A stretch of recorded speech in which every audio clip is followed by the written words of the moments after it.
Hello fellow woodworkers and welcome to this week's edition of the Garage Workshop and my workshop blog for May. Roll the intro.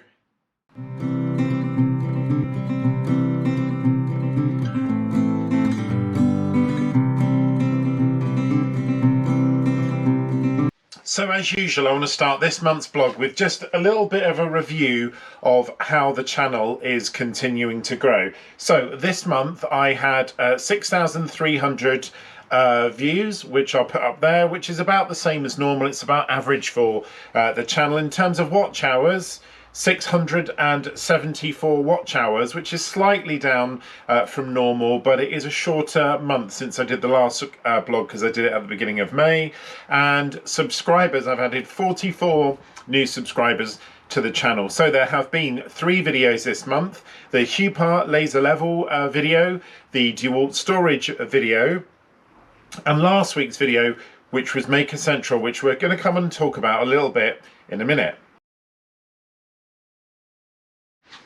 So my last video on the channel was my walk around and review of Maker Central. So for those of you that watched the video, a massive thank you up front. It's been reviewed really well. Again, I'll put a link to all of the videos I've released this month in the description of this video. While I was at Maker Central though, I did manage to grab some time off camera with both Stuart from Proper DIY and Peter Millard from the 10-Minute Workshop, and I referred to this in the video. I got some fantastic feedback from both of them. I asked them essentially 2 questions: how quickly or how much in advance do you make the videos for your channel, and what their views on sponsorship were. Really interesting in terms of the how quickly they make their videos for the channel. Both of them said it's a combination. Some are in the can and they hold a couple for a while, or they're a little bit longer. Others, they literally make a couple of days before. Now my videos, I do generally tend to make them on the weekend when they get released on the Monday, and sometimes because of my day job I do get under a little bit of pressure to make a video because I like to drop a video every week, which is why sometimes you see a mixture of woodworking projects as well as reviews of different tools. Now, both Peter and Stuart both recognise that, you know, sometimes that can be an issue. And in terms of sponsorship, they both had really clear views on that. If the sponsor is someone that your channel would benefit from having as a sponsor, then use them. You may as well. You're getting stuff for free, or in some cases you get paid. Although I have to make a disclaimer, I've never been paid for any of my videos, but I have been gifted products by the companies. So their view was very much, don't flood your channel with it. But it's all well and good every now and then, because the reason you do these review videos is in case people on your channel are looking to buy the products that you're reviewing. They like you, they like your channel, they're going to trust your judgment. So a really good chunk of advice I got from both of them. And if on the off chance either of them ever watches this, thanks both of you.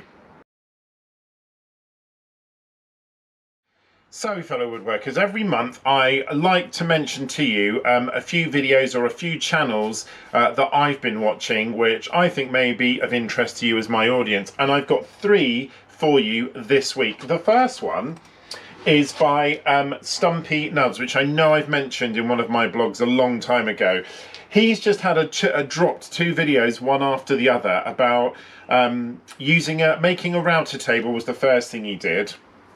And now he's using the table that he's made to make a finger joint machine, essentially, meaning you don't need to have a table saw to make finger joints. It's a really good video. It's literally just dropped.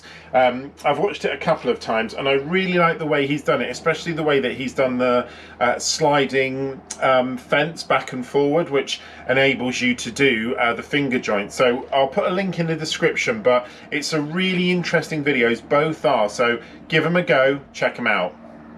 The second video that I watched this week that I want to draw your attention to is from Ronnie's workshop. Now, I don't know the channel. If you know it, if you've been a subscriber for a while, then put a comment down below, let me know what it's like. I came across this video when I was looking at something else, and I thought, oh, I'll give it a go. And in this, he sells, basically makes things out of one 2x4 piece of timber. He makes these sort of tea light candle holders. They are really nice, but He sells them on like an Etsy channel, but the thing I like about it is they're very, very simple techniques to follow, and it is a really nice video, and what he makes at the end is really lovely. So if you're thinking about a small wood project, then this one from Ronnie, again link in the description, might be well worth a look. I'm going to look at some more of the videos on his channel, because as I said, this is the first time that I've seen him or I've seen these videos, but I did like what I see and it's worth checking out. The last video that I want to draw your attention to this month is this one, and it's from Neil Lovegrove's channel. Now, again, like Ronnie's Workshop, I'm not a follower of Neil's channel. I don't really know his channel. I came across this video whilst looking for something else, but I really like the way he's done this storage under his staircase. Rag and Bone Brown did a video very similar to this recently, and again I'll put links to these and Rag and Bone Brown's in the description, but this I really like. It's very, very well done. The way he makes the drawers come in and out, and the way he uses the space is really, really good. Again, I don't know his channel and what his other videos are like, but if you're thinking of a project like this or a sort of hidden compact storage project, it's well worth a look, because a lot of the skills in there will be transferable. So my last video is DIY pull-out storage drawers from Neil Lovegrove. So the last thing I want to talk to you about this week, fellow woodworkers, as I am determined to keep this video to as close to 10 minutes as possible, the last thing I want to talk to you about this week is just tools and tool manufacturers, and I would really like to get a bit of your participation in the comments on this subject. I'm at the point where I want to renew or buy some new tools, and the two things that I've got in mind in particular are my bandsaw, which is a Titan one, and my pillar drill, which is an Aldi Work Zone one. My pillar drill, I've got to be honest, doesn't really have enough guts to do anything. Quite often when I use it, the drill bit stops because the engine just isn't powerful enough, and the Aldi Work Zone entry level one has different sort of bands that go in it, and you can increase or decrease the tension in them. So you can have one band where it makes it more powerful, one where it makes it less, and I've got the most powerful band in it, but I just don't think, it just doesn't work as effectively as it could be. It's fairly well made, but it doesn't feel sturdy enough, certainly for a lot of jobs. And when I watch a lot of other YouTube videos, I see the drill presses people have in those, and I think it is something that I would like to upgrade. So I've had a look at a range of different options, but if any of you have a drill press that you bought recently, or one that you bought within the last couple of years, and you think it's a good investment and good value for money, then please let me know via the comments and I'll check them out. The other thing, I do deep down want to buy one off eBay that's old and refurbish it, but I just don't think at the moment I'm at that skill level. But if you've done that, also let me know in the comments. So that's the first one. The second one is just my bandsaw. I've got a Titan bandsaw, which is made by Screwfix company in the UK.